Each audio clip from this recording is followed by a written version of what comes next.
A shard of bone no bigger than a child's thumb sat in a Siberian cave for tens of thousands of years, silent, frozen, almost meaningless to the eye. But when scientists pulled DNA from it, they uncovered a human lineage no one alive had ever known. And the most unsettling part was not that this tribe had vanished. It was that they had not vanished completely. Pieces of them were still alive, moving quietly through modern bodies, passed from parent to child, hidden inside bloodlines that had no idea they were carrying the remains of a forgotten people. Which means the story of this lost tribe may not end in prehistory. It may end in you. For generations, we were told a clean story about human origins. There was ancient humanity, crude and primitive, and then there was us, modern humans, the final winners of a long and brutal contest. It sounded simple. It sounded satisfying. It also erased one of the strangest truths science has ever discovered about your ancestry. Because the human past was never clean. It was crowded. Different kinds of humans shared the same world at the same time. They watched each other from ridgelines. They crossed the same rivers. They hunted the same animals. They feared the same winters. And in some cases, they did something far more intimate than compete. They became family. That changes everything. It means the ancient past is not just a graveyard of separate species that rose and fell like disconnected experiments. It means the lines blurred, the boundaries opened. And hidden inside your DNA may be the surviving trace of a people so lost that history forgot their faces, their language, and even their name. This is why the story hits so hard. It is not really about fossils. It is not about a museum display or an old cave in some distant landscape. It is about inheritance. It is about what your body is carrying right now without your permission, without your awareness, and without any family story explaining it. If you have ever looked in the mirror and felt there was something older staring back than photographs could capture, this is the kind of discovery that unsettles you in the best way. Because science is beginning to show that your origins do not stop where memory stops. Your bloodline keeps going, deeper than names, deeper than nations. For a long time, even the best scientists had no idea this missing tribe existed. They knew about Neanderthals. They knew about ancient modern humans. They had bones, skulls, stone tools, caves with paintings, campsites, and scattered clues. But there were still blind spots in the map, dark regions in the human story no one could fill. Then, in 2008, inside Denisova Cave in the Altai Mountains of Siberia, researchers found a tiny fragment of fingerbone. It did not look like the key to a revolution. It did not belong to a giant skeleton or a dramatic burial. It was small enough to overlook, ordinary enough to dismiss, ancient enough to seem unreachable. But ancient DNA changed that. For most of history, bones could only tell us what shape a body had, maybe how old a person was, maybe what injuries they suffered.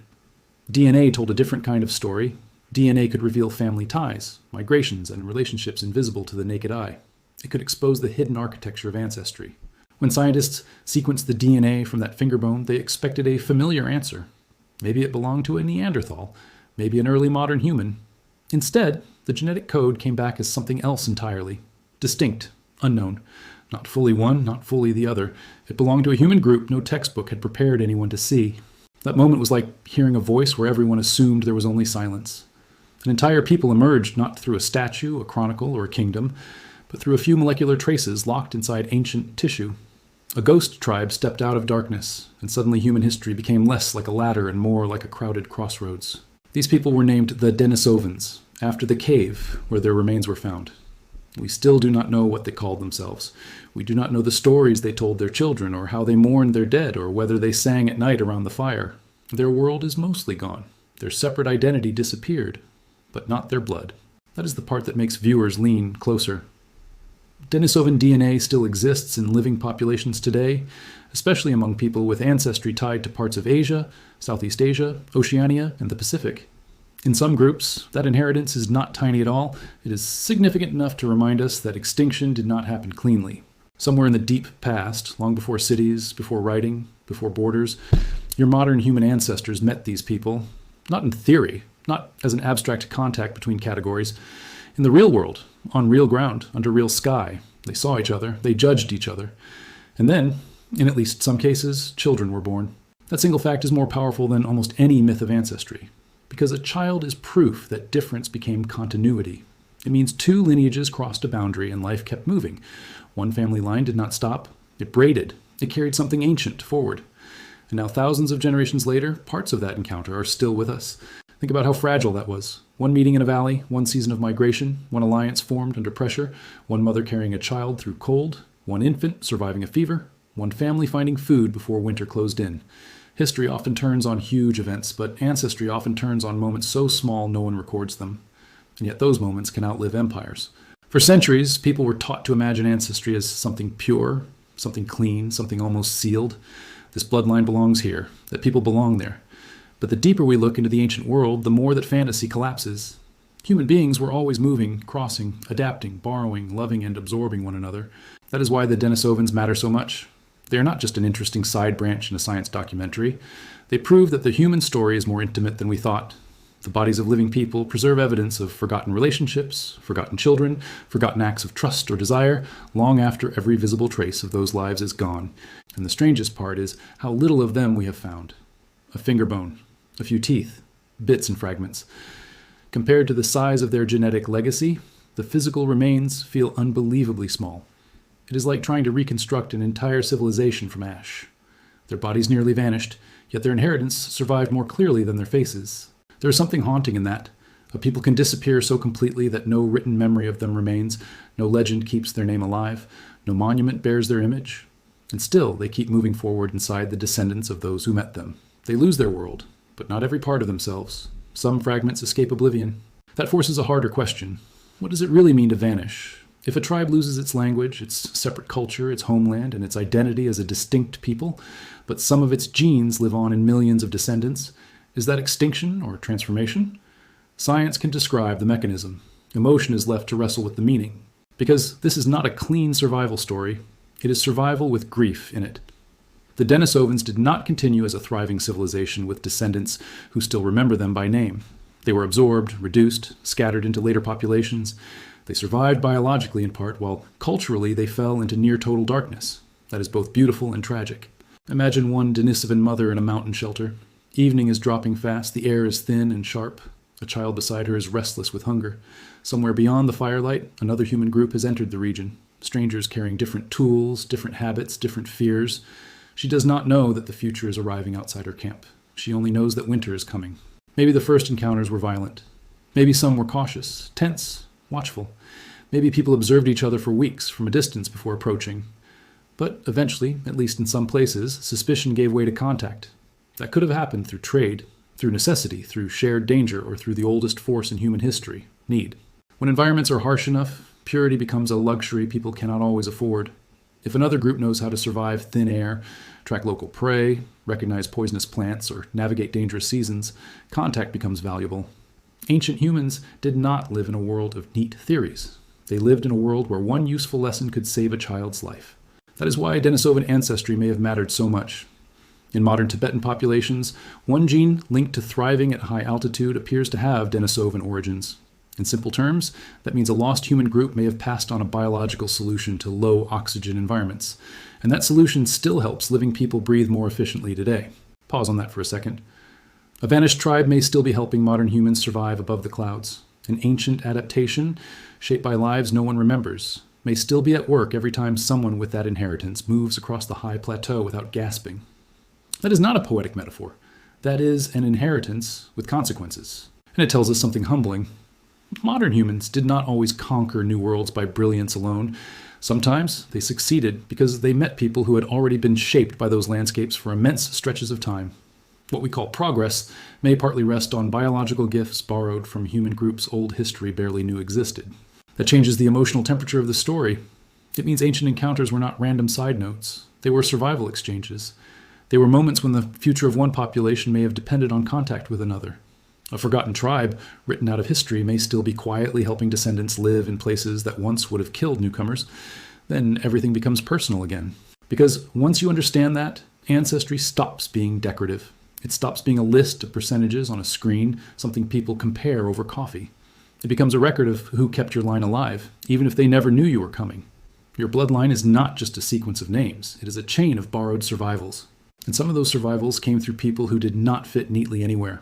And one of the most astonishing finds in ancient genetics was the discovery of a girl whose mother was Neanderthal and whose father was Denisovan. Think about that. Two ancient human groups, both treated as distant categories, met closely enough to create a child. Suddenly, the whole past feels warmer and more complicated. That girl was not a diagram. She was not a case study. She was a daughter. She likely had a favorite place to sleep. She probably knew comfort, fear, irritation, hunger, cold. She may have belonged to two worlds at once, carrying both lineages in one small body. There is something deeply moving about that, because mixed identity feels modern only if you ignore history. The truth is much older. Human beings have been crossing boundaries for as long as boundaries existed. Long before empires argued over bloodlines, ancient people were already creating children whose existence made simple categories impossible. The body knew complexity before ideology did. That matters now because so many people still hunger for a pure origin story, a single clear beginning they can point to and say, "This is who I am." But the deeper science goes, the less that idea survives. Identity is layered. Belonging is braided. Your blood is not a sealed container. It is a historical crossroads. And that is not a flaw. It is the reason you are here. If you go far enough back, every living person descends from people who moved, mixed, adapted, lost, and continued. Some lines ended, others narrowed to one surviving child. Others merged so completely that later generations forgot there had ever been a boundary. Ancient DNA is revealing what family stories alone never could. Human ancestry has always been shared. This is one reason discoveries like Denisovan DNA hit ordinary viewers so hard. Even people with no scientific training feel the emotional weight immediately. A tribe forgotten by history still lives in modern blood. That sounds almost mythical, but it lands because it speaks to something people already suspect. Their story is older than they have been told. It also explains why mainstream versions of history can feel strangely incomplete. Traditional history starts with writing, rulers, kingdoms, and monuments. But by the time those things appear, most of the human story is already behind us. The deepest chapters happened in silence, in migrations, campfires, births, burials, and encounters no scribe ever witnessed. Those silent chapters shaped your body more than any empire did. You can memorize the names of kings and still know almost nothing about why your immune system behaves the way it does, why certain populations carry certain adaptations, or how ancient meetings change the path of later generations. The loudest events are not always the deepest ones. Human history often moves forward in intimate, invisible ways. A child survives. That is enough. Picture a small group of modern humans moving east over generations, not in one grand march, but in tired, gradual steps. They lose elders. They bury infants, they follow coastlines, river valleys, and animal trails. They enter unfamiliar lands where another human people already belongs. No speech is shared. No treaty is written. Everything is uncertain. At first, there is distance, then curiosity, then imitation. Maybe one group notices the other's hunting method. Maybe footprints near a stream reveal a camp nearby. Maybe they leave behind a tool and return to find it moved. The first bridge between peoples is often not friendship. It is attention. A long, careful refusal to look away. In time, necessity can soften fear. A storm traps both groups near the same shelter. A predator threatens the same hunting route. A child is sick. Fire is low. Shared danger can create the first exchange. A warning gesture. A piece of meat left within reach. An opening, small enough to deny later, but impossible to forget. Those are the moments that make ancestry. Science calls it admixture, gene flow, introgression. Useful terms, accurate terms, but they can hide the emotional truth.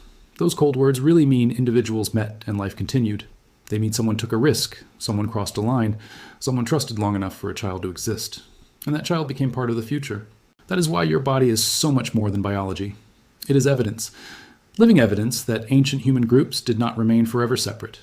It is proof that beneath all the categories people later built, something more flexible and more vulnerable was already true. We were always capable of becoming each other's ancestors, and there is power in knowing that. Because once you realize the ancient world was built through contact, the old fantasies about untouched bloodlines begin to look childish. No matter how hard later societies tried to sort people into neat boxes, the deep past kept refusing. Human origins were shaped by entanglement. The evidence is not ideological. It is sitting in the genome. The Denisovans themselves remain frustratingly mysterious. We still know very little about what they looked like across all their populations, how they organized their communities, or what differences existed among them. Genetic evidence suggests they were not just one tiny isolated band. There were likely multiple Denisovan groups spread across a wide geographic range. That makes the story even stranger. It means the tribe inside your blood may not come from one encounter in one cave region.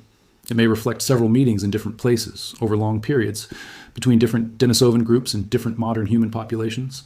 The deeper scientists look, the more the ancient map starts to branch and blur. In other words, even the ghost people had their own history. They had their own separations, migrations, local adaptations, and probably their own rivalries and alliances. To us, they appear as fragments because we stand so far away. But to themselves, they were simply people living through ordinary struggles. That thought matters. It stops the story from turning them into symbols and returns their lost humanity. Imagine one Denisovan family camped near a forest edge. A grandmother knows which roots stay edible when the ground hardens. A father returns with an injured hand after a bad hunt. A child traces shapes in dust beside the fire. They have private jokes, habits, griefs, arguments. None of it will survive as culture. All of it mattered. That is the cruel thing about history. Importance and remembrance are not the same. A life can be full of meaning and still vanish almost without record. The Denisovans remind us of that more painfully than most ancient peoples because they nearly disappeared twice. First as a distinct population, and then again in human memory. Only DNA pulled them back. And even DNA only gives us pieces. It can reveal relationships, timing, and traces of adaptation, but it cannot tell us what a Denisovan lullaby sounded like. It cannot tell us what stories children begged to hear again, or whether lovers made promises under the stars. Now, the science is powerful, but the silence around it remains enormous. That silence is where imagination begins, and where emotion enters the science. Not fantasy for its own sake, but an honest recognition that every genetic result once belonged to a breathing person. A sequence associated with survival at altitude came from somebody's body. Somebody suffered, adapted, bore children, and died, passing those instructions onward. That is why this discovery validates a feeling so many people have, but cannot name. The sense that your ancestry is deeper than documents. The sense that family history does not begin where your great-grandparents become visible. The sense that under your surname is something older, something shaped in worlds your language can barely describe. Science now agrees. But science also complicates that feeling.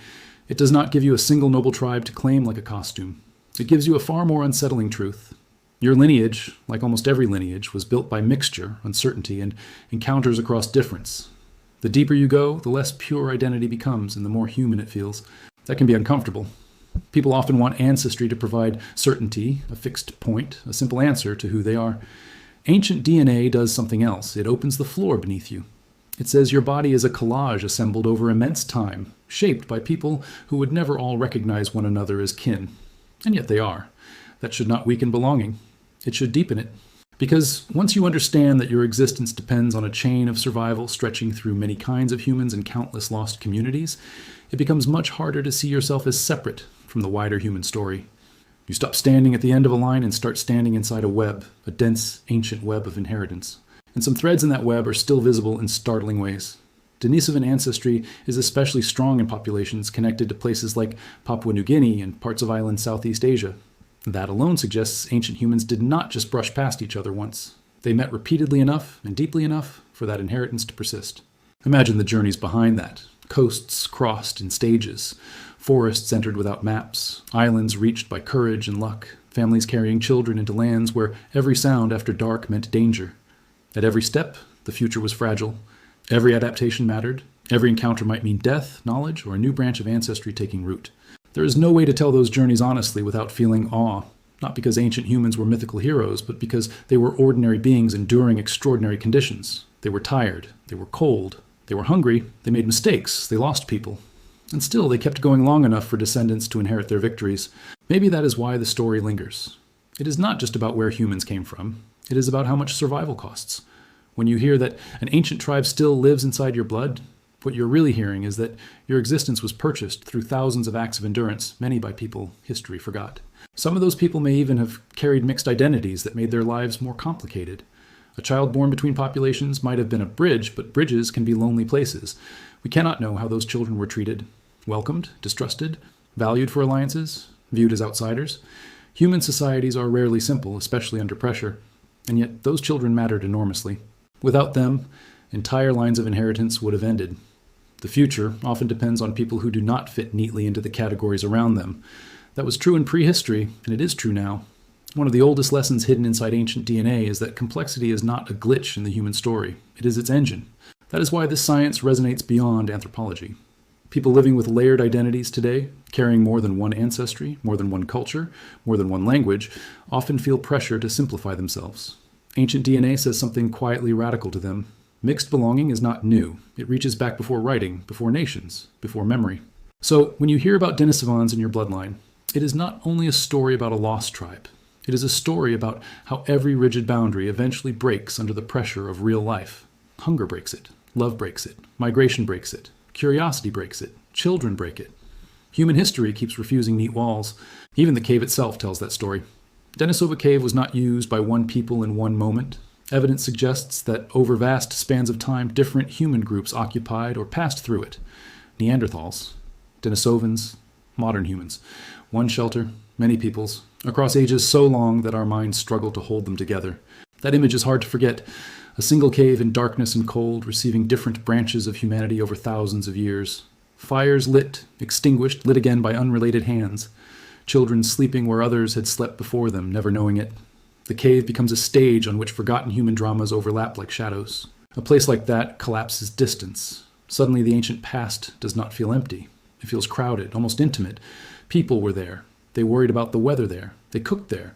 They cleaned wounds there. They waited for hunters to return there. The cave held all of it, then sealed itself until science learned how to ask. And when it answered, old ideas had to die. The old ladder model of human evolution, with one superior branch replacing all the rest, could not survive what ancient DNA kept revealing. The truth looked more like a thicket of related populations diverging, reconnecting, mixing, and disappearing unevenly. Some branches left no living trace. Others survive only as faint percentages. But the separations were never complete. That matters for the present because bad ideas about ancestry still have power. People still cling to myths of untouched blood, original purity, and fixed categories of belonging. The genome is quietly dismantling all of that. It shows a species shaped by contact. Not perfect harmony, of course. Contact involved violence too. But separation was never absolute. Human beings have always been entangled. If that sounds less romantic than a simple origin legend, look closer. It is actually more moving. A pure ancestry myth flatters the ego. A tangled ancestry story humbles you. It reminds you that your very existence depends not only on your direct ancestor surviving, but on strangers meeting, adapting, and sometimes choosing connection over distance. And connection does not always look noble in the moment. It can arise from fear, opportunism, loneliness, attraction, desperation, or simple proximity. Ancient life was not a tidy moral tale, but from that messy reality came the inheritance we carry now. History often remembers ideals. The body remembers what actually happened. That is one reason science can feel almost spiritual without becoming mystical. It does not ask you to believe in magic. It simply shows you that your life is part of a continuity so vast, so unlikely, and so layered that ordinary language struggles to contain it. A piece of a forgotten people may still be functioning inside your cells right now. Not as destiny, not as a personality trait, not as some dramatic secret identity waiting to awaken, but as biology, as inherited instructions, as subtle tendencies shaped by pressures ancient enough to predate everything you think of as civilization. That may sound smaller than a legend, but in some ways it is more astonishing, because it is real. And once something like this becomes real in your mind, the world changes scale. Crowds feel deeper, faces feel older. The person standing next to you on a train or walking past you in a grocery store suddenly seems less like a stranger of the present and more like the latest expression of countless hidden encounters. Every human body starts to look like an archive. Not a perfect archive, not a complete one. Time has erased most of what once existed. Many ancient populations disappeared without leaving readable traces, and even where traces remain, science is still learning how to interpret them. But the principle stands. The past did not vanish cleanly. It sedimented into us. It became part of our physical inheritance. That is why people become obsessed with ancestry tests, family trees, and old records. They are trying to feel the shape of the chain behind them. But paper records only go so far. DNA reaches into older darkness. It cannot tell you everything, but it can prove that behind the visible family lies a more ancient, more crowded story. And sometimes that story brings humility with it. For years, many people imagined modern humans as inevitable winners, sweeping into new lands through sheer superiority. Ancient genetics paints a less flattering and more honest picture. In many environments, our ancestors likely benefited from meeting humans who were already adapted to those places. Survival was not always self-made, which means our species carries debts. Debts to the unnamed dead. Debts to people we once would have dismissed as evolutionary leftovers. Debts to forgotten communities whose adaptations, whether to disease, climate, or altitude, may have helped later humans endure. When you understand that, extinction stops looking like a simple contest with winners and losers. It becomes a story of absorption and loss. There is sadness in that kind of loss, because genes can survive when a world does not. A tribe's body can contribute to the future while its language, myths, songs, kinship patterns, and spiritual life collapse into silence. Biological legacy is not the same as cultural survival. Something real was preserved, something real was destroyed. And that tension gives the story its emotional weight. We are not celebrating conquest here. We are witnessing the strange afterlife of a people who were almost erased. Their separate existence ended. Their memory almost ended too.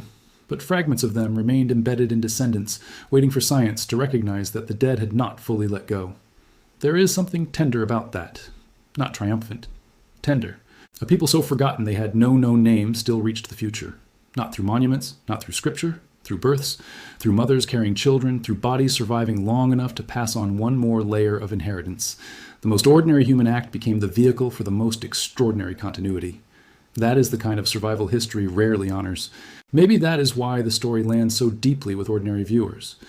Most people will never found a kingdom or write a famous book, but nearly everyone understands what it means to be part of a family line, to receive something from those before you, and to feel responsible for what continues after you. Denisovan ancestry speaks that language. It says the future is often built by people who never know it. A woman finds water in time. A man returns from a hunt, injured but alive. A child survives a winter fever. A stranger is not turned away from the fire. A mixed family stays together long enough for descendants to be born. None of those moments look world-changing from the inside. Together, they become the human story.